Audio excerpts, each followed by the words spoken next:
नमस्कार साथियों, आरकेवाई न्यूज़ 24 में आप सभी का बहुत-बहुत स्वागत है। साथियों, इस समय आप देख रहे होंगे एक रागिनी विश्वकर्मा जी जो काफ़ी तेज़ी से वायरल हो रही हैं। हमारे साथ हरिओम मिश्रा जी हैं। इन्होंने काफ़ी गाने उनके कंपोज़ करवाए हैं अपने स्टूडियो में, तो आइए इनसे खास बातचीत करेंगे। बहुत-बहुत स्वागत है मिश्रा जी हमारे चैनल पर। बहुत-बहुत आपका स्वागत है, सबका बहुवचन में प्रणाम। हुँ।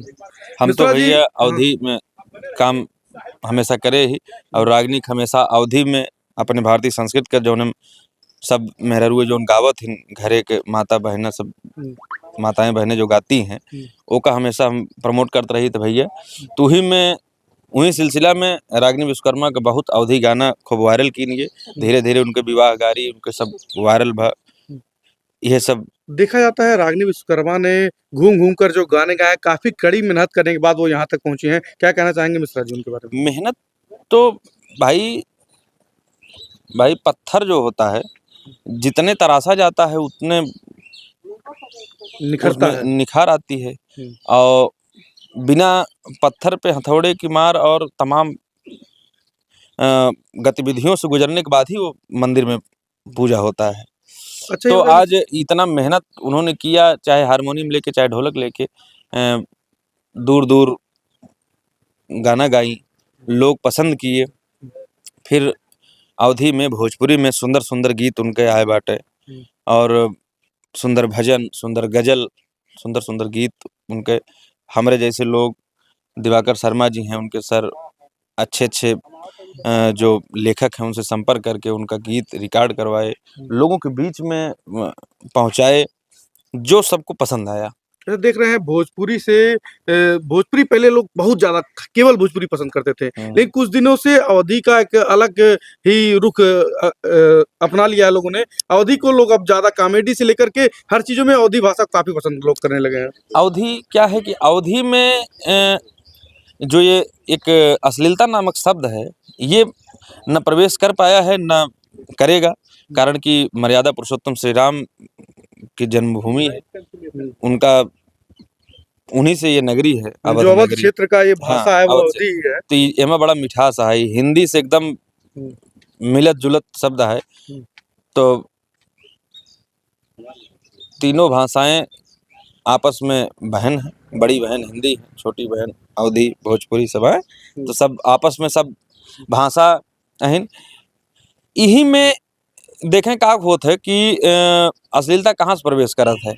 जब थोर-थोर मज़ा आदमी लेत-लेत ज़्यादा हो जात जैसे जो लोग हुँ, मद्यपान करते हैं, हुँ, थोड़ा कुछ लोग होते हैं ना पहले एक आदमी भई एक पैक हुँ, तो थोड़ा-सा लेथन तो उतना कहतन सही बा एकदम आए। हाँ, लेकिन धीरे-धीरे जब वो ज़्यादा अगर मज़ा के चक्कर में पड़ जाते हैं, फिर हमें वो पूरा काम खराब हो जाता है। तो दिक्कत हो अच्छा जाती बताइए है। आपके स्टूडियो से आप ही के अभी एक दादाजी हैं वो भी वायरल हैं यहीं से हैं और रागिनी जी भी वायरल हुई हैं। तो मतलब कितने लोग अभी तक आपके वायरल हो चुके हैं लगभग? वायरल तो बहुत जने हुई यहाँ भैया, हुँ, लेकिन जौन संघर्ष कहानी जौन बाटे वो रागिनी विश्वकर्मा का है, हुँ, झुल्लुर दादा का है, हुँ, जेके वास्तव में संघर्ष और अपने प्रतिभा के सब बहुत हुँ। धनी भी यहाँ चूँकि प्रकृति प्रदत्त जो प्रभु ने इनको गला दिया है, चाहे वो क्योंकि रागिनी पहले विश्वकर्मा हो, चाहे बैकग्राउंड इन लोगों झुल्लुर का दादा। उतना मजबूत नहीं रहा लेकिन हाँ, ईश्वर ने जो स्वर दिया है हाँ, हुँ, ईश्वर ने जो स्वर दिया है इनको, हुँ, वो काबिल-ए-तारीफ़ है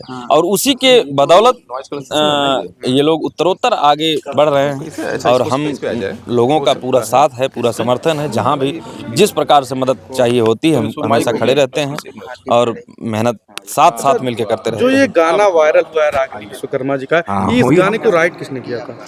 ये हमारे देखिए आइए आदरणीय अर्जुन अजनबी जी हैं, बहुत ही अच्छे आपके बगल आपका निकटवर्ती जिला है हाँ, देवरिया, जी, जी। वहाँ के रहने वाले हैं हुँ, और इन्हीं की कलम ने वो कमाल किया है, जो छोटा-सा एक शब्द दे दिए हैं, दीदीया के देवरा हुँ। अब चढ़ौले बाटे नज़रा। तो साथियों देख रहे हैं आप जो सामने जो फ्रेम में दिख रहे हैं अर्जुन अजनबी जी, ये देवरिया के लाल हैं और काफ़ी करीबी हम लोगों के हैं और आइए इनसे जानते हैं कि गाना इन्होंने कैसे सोच करके लिखा। बहुत-बहुत स्वागत है अर्जुन अजनबी जी हमारे चैनल पर। आपका भी बहुत-बहुत धन्यवाद है। तो कैसे सोचा अर्जुन जी कि आप ये गाना लिखना चाहिए, कैसे दिमाग में आया? सोचने का ये एक ही रीज़न था कि मतलब हमको जब बोला गया कि आपको बिल्कुल तड़कता-भड़कता मनोरंजन टाइप का है, जो डिस्को में, थिएटर में, बार में, हम्म, शादी पार्टी में, सब जगह पे सेट हो जाए। सेट हो जाए और सभी लोग उस पर एंजॉय कर सकें। अच्छा, वो ये सोच के आपने ये गाना लिखा। तो अच्छा। मेरे दिमाग में एक थॉट आया कि एक गाना बॉलीवुड में बहुत बड़ा है, हम्म, दीदी तेरा देवर दीवाना। हम्म, तो वहाँ से मैंने लिखा कि भाई बॉलीवुड में दीदी तेरा देवर दीवाना चल सकता है, हम्म, तो भोजपुरी में उसको किया जाए कुछ अलग जवाब दे करके, हम्म, कुछ मज़ा लेने के चक्कर में। हम्म। तो ये चीज़ें हमने किया, तो ये चीज़ जो है दीदिया के हेलो देवर mic check, hello mic check, क्या हेलो माइक बोलते चेक, हैं हेलो जरा एक माइक बार check, hello mic check, hello mic check. दीदिया के देवरा चढ़ौले बाटे नजरी, हाई निकालेंगे तब के आएगा। चिझुइया चिखल चाहे जबरी। अच्छा, ये गाना हनी सिंह से जो जुड़ा है, इसके तार जो जुड़े, ये पहले दिन कितना बूम किया? पहले दिन ही 5 5 ठीक है, हम घंटे में गाना गा सकते 7.5 मिलियन था, जो एक भोजपुरी के लिए रिकॉर्ड वही है। तो अच्छा, चेक करें ना भोजपुरी फिर में से ये बना जो के। गाने सुन रहे हैं, कह रहे हैं कुछ अश्लीलता इसमें है। क्या सोच कर, क्या थॉट सोच करके आपने इसको लिखा आपने? जो जिस तरह सोचता है उसको सोचने दीजिए। नहीं, और क्या कारण रहा इस पे, आपने क्या लिखा? लोग क्लियरफाई करेंगे कि नहीं, उसको क्लियरफाई करने के लिए हम किसको किसको क्लियरफाई करेंगे? नहीं, तो दर्शकों को हमारे बताएं कि क्या क्या उसका उद्देश्य है उस गाने का? दर्शकों को हम सब संतुष्ट मनोरंजन करें, चाहे देखिए, सब आनंद में रहें, एकदम अगर मौज हम करें। 5 लोगों को संतुष्ट भी कर देंगे, 95 लोग संतुष्ट नहीं होंगे। तो मान लीजिए उसको, जैसे आपने लिखा ला दीदिया के देवरा, हाँ, ठीक है, जब समय चोली के आएगा। चिजुइया, तो उस क्या मतलब आप अच्छा एक बात बताइए, चिजुइया किसको बोला जाता है? वही मैं चाहता हूँ दर्शकों को आप बताएं कि क्या सोच था उसमें, कोई नहीं, अश्लीलता नहीं है कि आपसे मैं ये जानना चाहता हूँ कि हमारे भोजपुरी में चिजुइया जो शब्द है, वो किस जगह के लिए प्रयोग किया गया है? तो ये आप राइटर हैं, ये तो हमको हमको तो इतनी जानकारी नहीं है। आप ही हमारे दर्शकों को थोड़ा बताइए। जो चॉकलेट हमारे माता-पिता हम्म, या हमारे दादाजी, जो हमारे जो घर के जो बड़े लोग हैं, हम्म, मार्केट जाते थे तो बच्चे के लिए चॉकलेट लेकर आते थे। तो किस और अर्थ जब पे आपने वो जब गाना हम लिखा लोग था? छोटे थे हम्म, तो उस समय 1 रुपया में 4 चॉकलेट मिलता था, जिसको संतरा टॉफ़ी बोलते थे, हम्म, लेमन चूस जिसको बोलते थे, हम्म। ठीक है? हाँ, तो बताइए हमारे तो दर्शकों को। उस लेमन चूस को हम्म, चॉकलेट भी बोला जाता है, हम्म, टॉफ़ी भी बोला जाता है, लेमन चूस भी बोला जाता है, हम्म। और संतरवा टॉफ़ी भी बोला जाता है। हम्म। मतलब जिसको अलग अलग। हाँ, लेकिन है वो क्या? चीज़, टॉफी है। चीज़ है। चिज्जी हाँ, कहिए चिज्जी तरह जो बचपन में बोला जाता था। बचपन में बोला जाता ना कि पापा आप ही छोटे होंगे, हम्म, अपने पिताजी से जब बोलते होंगे कि पिताजी हमको चीज़ी लेते हैं, हाँ, बोलते थे बचपन में लोग। तो वो चीज़ी है, हम्म, चीजुइया हम्म, यानी कि ज़्यादा है। लेकिन किसके चीज़ी किसके बीच में ये देखिए, संवाद हो रहा था? चीज़ी माने एक चीज़ को बोला जा रहा है, और चिझुइया माने बहुत सारे चिझुइया, बहुत सारा चीज़ है वहाँ पे। तो चोली में बहुत सारा चीज़ तो नहीं आ सकता है? तो आप उस चीज़ को समझिए कि जो दीदी का देवर है, वो जो लड़की बोल रही है कि दीदी के देवरा गड़ौले बाटे नजरी, आ चोली के चिझुइया चखल चाहे जबरी। तो उसके कहने का मतलब ये है कि वो अपने दीदी को बुलाई है अपने घर, और दीदी अपने देवर को साथ में लेकर के आई है, और उसको चॉकलेट दी है खरीद करके। वो छोटा सा बच्चा है देवर जो है, तो देवर अपने हाथ में लिया तो उसके हाथ से छीन करके वो छुपा लेती है। तो छुपाती है तो चोली में छुपाती है, तो उसको वो देख लेता है। तो वो कह रही है, कंप्लेन कर रही है, अपने दीदी से कह रही है कि दीदी के देवरा, या दीदी से कहे या अन्य किसी से भी कह सकती है कि दीदी के देवरा चढ़ौले बटे नजरी या गड़ौले बटे नजरी, चोली की चीज या चिखल चाहे जबरी। इसका मतलब साफ साफ है। आप इसको अश्लील में लेके जाएंगे तो अश्लील भी है कि नहीं? तो पहले आप लोग सर राइटर हैं, बिना सोचे समझे तो इतना बड़ा शब्द लिखेंगे नहीं। तो आप लोग को कोई न कोई तो आप इसका रास्ता ढूंढे ही होंगे कि किस तरह से आपको बताना है। अगर अश्लीलता, लोग भाई अश्लील, कई गानों को अश्लील कहते हैं। आप देखिए, लोग राइटर हैं। अश्लील बोलने के लिए अगर पवन जी ने क्या किया, खेसारी जी ने क्या किया, देवरा मुनले बाटे ढोड़ी हमर प्योरी माटी से, देवरा खोदे काटी से, ये सब चीज है। तो देवरा ढोड़ी से क्या खोद रहा है क्या? और ढोड़ी में बियर ढार के, हाँ, कई सारे अश्लील नहीं गाने। अश्लील नहीं है, हम्म, वो एंटरटेनमेंट के लिए, आपको मनोरंजन के लिए दिया गया है, उसका टेस्ट ही अलग है। अगर तो गाने में आप मनोरंजन न देखिए, दिया जाए तो कोई मजा नहीं रह जाएगा। जैसा आप टेस्ट लेना चाहते हैं वैसा आपको मिल रहा है, जैसा आप समाज बनाएंगे वैसे ही आप से समाज है, समाज से आप। अच्छा, ये जो गाना लिखा था आपने, रागिनी जी ने इसको गाया, तो आपको क्या लगता था कहाँ तक ये गाना पहुँचेगा? नहीं, हमको तो उम्मीद था कि बहुत बड़ा होगा।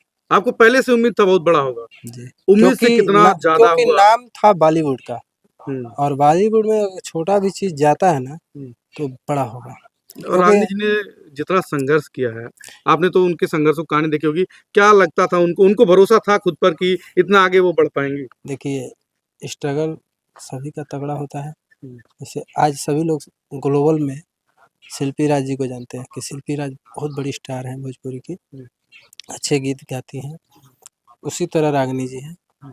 एक दौर शिल्पी का भी आप लोग जाकर देखिए पीछे कि शिल्पी ने क्या किया है अपने जीवन में, और शिल्पी आज कहाँ है, ठीक है? तो वो स्ट्रगल, वो मेहनत, वो भूख, वो लगन, वो इच्छा शक्ति को मजबूत करती है कि हम टूटे हुए हैं तो हम अब तोड़ेंगे नहीं, तब तक छोड़ेंगे नहीं। वो एक इच्छा शक्ति आपके अंदर जागृत हो जाएगी। जब आपको एक लगन दिखने लगेगा कि हाँ, मुझे ये मंजिल है, मेरा ये गोल फिक्स कर लिए। देखिए, कामयाब बनने के लिए बहुत सारा चीज़ है। पहले तो आपको गोल फिक्स करिए। फुटबॉल के ग्राउंड में 22 खिलाड़ी होते हैं, फुटबॉल एक ही होता है, और दोनों का एक ही मकसद होता है कि मुझे गोल फिक्स करना है। तो वो फुटबॉल पे ही टारगेट होता है, ऑडियंस पे नहीं होता है। अच्छा, अर्जुन अजनबी जी, अब तक कितने गाने लिख चुके हैं आप? गाने वैसे तो 500-600 मेरे गाने हैं, लेकिन उसमें से हिट भी हैं बहुत सारे गाने। कितने आर्टिस्टों के साथ मतलब गायकों के साथ अब तक आप काम कर चुके हैं? पहले तो शिल्पी राज ही हैं। हुँ, शिल्पी राज के बाद अनिल राजभर एक हमारे यहाँ के लोकल ही कलाकार थे, वो इस समय गायकी छोड़ दिए हैं। हुँ, उसके बाद शिल्पी राज हिट हुई। शिल्पी राज के बाद मैंने चंदन चंचल जी के लिए गीत लिखा, दीपक दिलदार जी हैं, हुँ, अमित सिंह एमी हैं। बिहार के हुँ, एक ऐसे सिंगर अमित सिंह एमी हैं हुँ, जो भोजपुरी को छोड़ करके हुँ। अदर 22 भाषाओं में गाते हैं। अच्छा, 22 भाषाओं में जो गाना गाते हैं उनको भी आपने गाना लिख के जी, दिया हुआ है? बिल्कुल, इतना टैलेंट है उनके अंदर, हुँ, लेकिन उनको कोई सपोर्ट नहीं।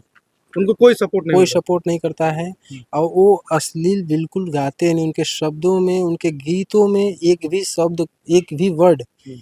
अश्लील यूज़ हो ही नहीं सकता है।